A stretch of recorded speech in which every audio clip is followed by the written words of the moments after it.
Merci, Monsieur le Ministre. Dernier orateur de groupe pour le groupe Liberté, Indépendants, Outre-mer et Territoires, Monsieur Benjamin Saint-Huil. Nous passons ensuite aux questions Merci, individuelles. Monsieur le Président. Monsieur le Ministre, il y aurait beaucoup à dire.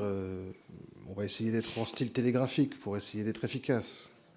Un mot sur les dépenses, puisque la situation de la dette justifie qu'on s'interroge sur les dépenses. Je voudrais vous entendre sur le regard que vous portez sur le crédit impôt recherche et sur le périmètre qui est celui qui existe aujourd'hui, puisqu'il est souvent l'objet de discussions. Je veux savoir s'il fait partie des éléments qui sont dans le viseur de Bercy, puisque ça revient de manière assez régulière.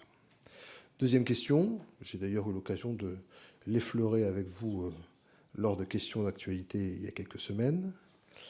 Est-ce que vous pouvez nous dire clairement et simplement si vous envisagez de mettre en place le rachat d'actions tel que l'avait envisagé la Commission des finances à travers l'amendement Mattei qui était porté par le groupe démocrate? Enfin, puisque nous avons la chance de vous voir aujourd'hui, je voulais vous entendre sur la situation du PDG de la SNCF. J'ai entendu la semaine dernière, lors des questions au gouvernement, sur l'interpellation des collègues républicains, un ministre des Transports justifier de la capacité à négocier du PDG avec les organisations syndicales et considérer qu'il y avait un accord intéressant.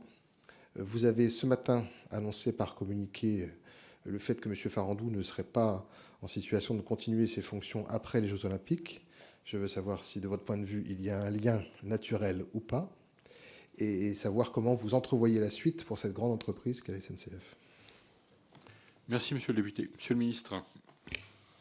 Alors, je vais répondre succinctement des questions qui sont précises et claires.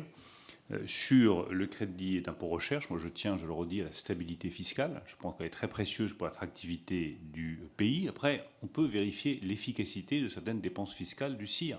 Je pense que c'est aux parlementaires de le faire. Mais je ne suis pas obtus.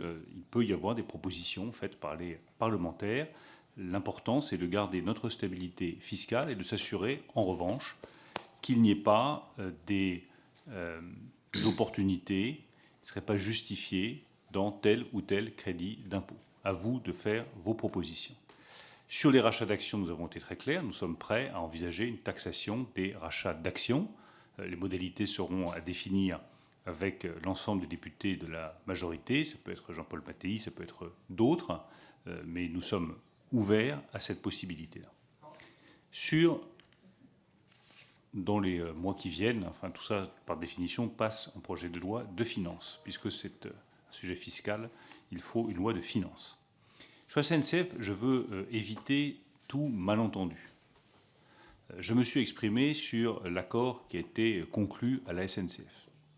On ne tire pas un mot de ce que j'ai dit sur cet accord, et j'aurai l'occasion d'en discuter avec le président directeur général de la SNCF pour regarder comment est-ce que cet accord est financé.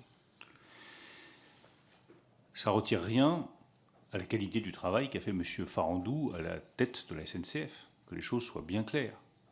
Quant au communiqué qui est sorti aujourd'hui, il est lié tout simplement à la limite d'âge qui touche le président directeur général de la SNCF, M. Farandou. Ne mêlons pas des choses qui ne méritent pas d'être mêlées. Je le redis, Jean-Pierre Farandou a fait un très bon travail à la tête de la SNCF. Nous lui en sommes reconnaissants. Après, je me suis exprimé sur un accord. Je ne retire pas un mot de ce que j'ai dit sur cet accord. J'ai besoin de savoir comment est-ce qu'on peut financer cet accord sans que ça ne pénalise pas ni le client, ni l'usager, ni le contribuable. Merci, Monsieur le Ministre. Nous allons